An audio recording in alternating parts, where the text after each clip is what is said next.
কোথায় যাচ্ছ? তো সকাল সকাল উঠে আমি আর নূর বাইরে চলে আসছি। তো এসেই মিষ্টি কোকিলের ডাক শুনতে পেলাম। তো কোকিলটা হচ্ছে ওই যে গাছে বসে আছে, দুইটা।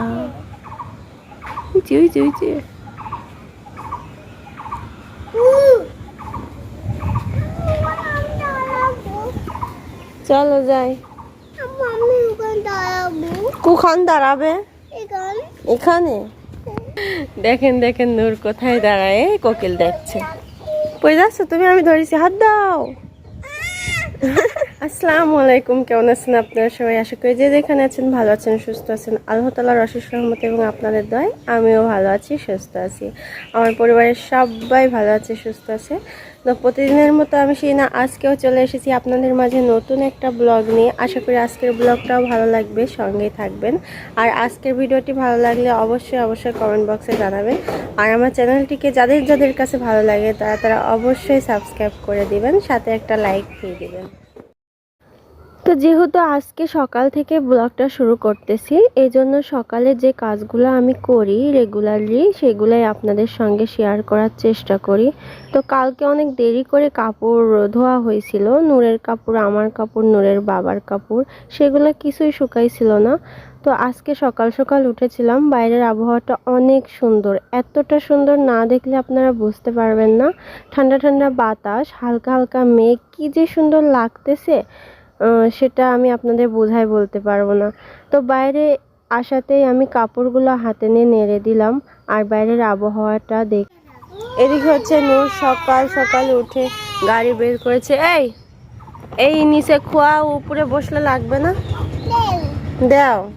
শোনো, তাকাও, শোনো আমার দিক তাকাও। তুমি খাবে না? না, খেলায় মগ্ন হয়ে আছে। তোরা আসো, ভাত খাবে, আসো। চলে গেলাম। এই যা। ওইদিকে আমার শাশুড়ি মাছ ধুচ্ছে, আরে উৎপাতে বসে আছে যে কখন এক পিস মাছ নিয়ে উঠবো। যা। আজকের আবহাওয়াটা সকাল থেকে ঠান্ডাই ছিল, বাট এখন রোদ বের হয়েছে, আস্তে আস্তে গরম পড়ছে, সারাদিন আরো গরম পড়বে। তো বাইরে থেকে হচ্ছে ঘরে আসলাম। তো ঘরে এসে সর্বপ্রথম আমি একটা কাজ করব। এখন কাজটা হচ্ছে আপনাদের সঙ্গে শেয়ার অবশ্যই করব। আজকে রাতের বেলা একদম ভোরের দিকে কোথা থেকে যেন একটা মুরগি এসে ঘুমটায় আমাদের ভাঙিয়ে দিছে।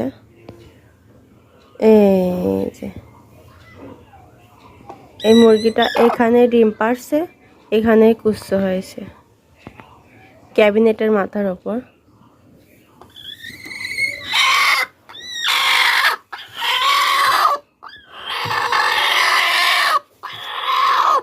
এর আগে 6টা তোলা হয়েছে, এখন হচ্ছে 2টা।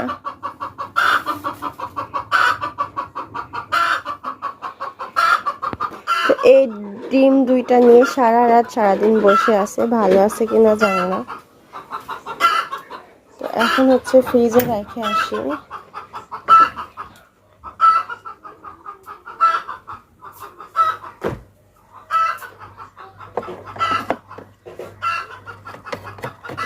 পরে দেখা যাবে ভালো আছে কিনা। এদিকে হচ্ছে বাটা মাছ নেওয়া হয়েছে। এই বাটা মাছের পেটে এতগুলো ডিম ছিল, দেখছেন কতগুলো বাচ্চা হতো এই ডিমগুলো দিয়ে। অবশ্য ডিম তরকারি করে, ভুনা করে, ভেজে, তিনটাই ভালো লাগে খেতে। তো ভাবলাম এই ডিমগুলো আপনাদের সঙ্গে শেয়ার করি। তা আম্মা হচ্ছে মাছগুলো সুন্দর করে কুটে ধুয়ে ফ্রিজে রেখে দিয়েছে, আর ডিমগুলো এখানে লবণ দিয়ে রেখেছে। তো এইবার চলে আসছি হচ্ছে নূরকে ভাত খাওয়াইতে। সামান্য কিছু মানে 2 পিস বাগুনের চাক ভাজি নিয়েছি, লবণ দিয়ে খাওয়াই দিচ্ছি। নূর আসো। কি করে আল্লাহ, না, হা করো, হা করো। না তো হচ্ছে ওদিকে নূরকে খাওয়ানো শেষ করেছি, এখন বাজে 12টা। তো রান্না করব, তো রান্না করতে যাওয়ার জন্য প্রস্তুতি নিচ্ছি। এমন সময় হচ্ছে আম্মা ডাকলো, মানে আমার শাশুড়ি ডেকে হচ্ছে বলতেছে যে সে না এগুলো নাও। তো আমি বললাম যে এগুলো কিসের।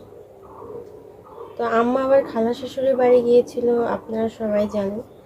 তো ওখান থেকে হচ্ছে কিছু আম আর কলা নিয়ে আসছিল। তা আমি ভাবতেছি যে প্রতিবার আম্মা তার ভাগের আম আর কলা নিয়ে আসে এবং কি আমার মামা শ্বশুর দিয়ে যায়। তো এবার তো হচ্ছে আম্মা নিয়ে আসে মানে ভাগ করলো না।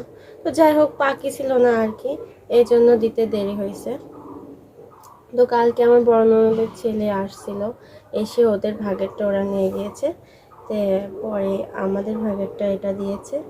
আমি নূর আর নূরের আব্বু খাই, তারপরে নূরের আব্বুকে সকালে ব্যাগের মধ্যে এক্সট্রা করে দিয়ে দেওয়া হয়। তো আমগুলো কিন্তু দেখতে ছোট ছোট, কিন্তু অনেক মিষ্টি এই আমগুলো। আমি অবশ্য একটাও খাই নাই। অবশ্য মিষ্টি আমের গন্ধ শুকলে বোঝা যায় না যে আমগুলো মিষ্টি না টক থাকে। তো আমার মনে হয় এগুলো মিষ্টি আসে। তারপরে এর আগে যে মামা শ্বশুর দিয়ে গিয়েছিল আমগুলো, তো মিষ্টি ছিল আমগুলো। তো এখন হচ্ছে যাবো রান্না করতে। তা আম্মা ডাকলো হঠাৎ করে, এই জন্য শুনতে আসছে যে কী জন্য ডাকলো। এসে দেখি এই ব্যাপার, আমার কলা ভাগেরটা দেওয়ার জন্য ডাকতেছিল। তো ওদিকে হচ্ছে 12টা 10 বেজে গিয়েছে। নূরকে কার্টুন দিয়ে বসাই দিয়েছি, ভাবছি যে ও কার্টুন দেখুক আর আমি রান্না করব।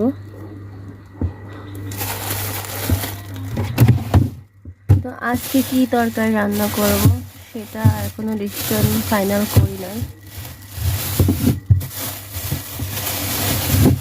দেখতে আসলাম ফ্রিজে কি কি তরকারি আছে। কাঁচকলা, বেগুন, ফ্রিজ খুলে তো আমি অবাক, তরকারির অভাব নেই।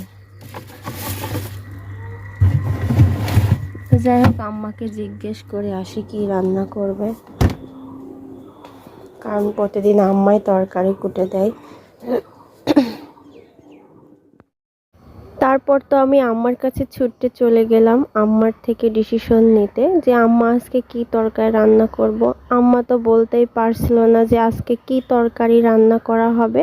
তারপর আমি ভাবলাম যে আম্মাকে আমি ডিসিশনটা বলে দিই যে আজকে পাতলা করে করলা ভাজি আর সাথে পাতলা করে ডাউল রান্না করা হবে।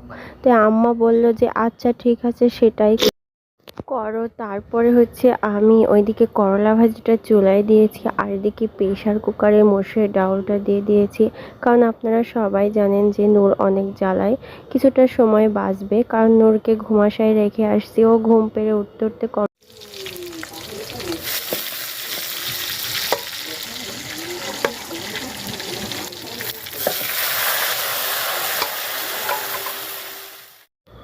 তারপরে ডাউলটা আমি প্রেশার কুকারে সিদ্ধ দিয়েছিলাম, ওটাকে ঘন্ট করেছি, করে তেলের পুর দিলাম। এই তো কমপ্লিট হয়ে গিয়েছে আমার ডাউল রান্নাটা। এই গরমে পাতলা ডাউল আর করলা ভাজি খেতে ওয়াও লাগবে। যাই হোক আজকের মতো ভিডিওটি এই পর্যন্তই শেষ করতেছি। কালকে আবার নতুন ব্লগ নিয়ে আপনাদের মাঝে আসার চেষ্টা করব। সবাই ভালো থাকবেন, সুস্থ থাকবেন। আল্লাহ হাফেজ।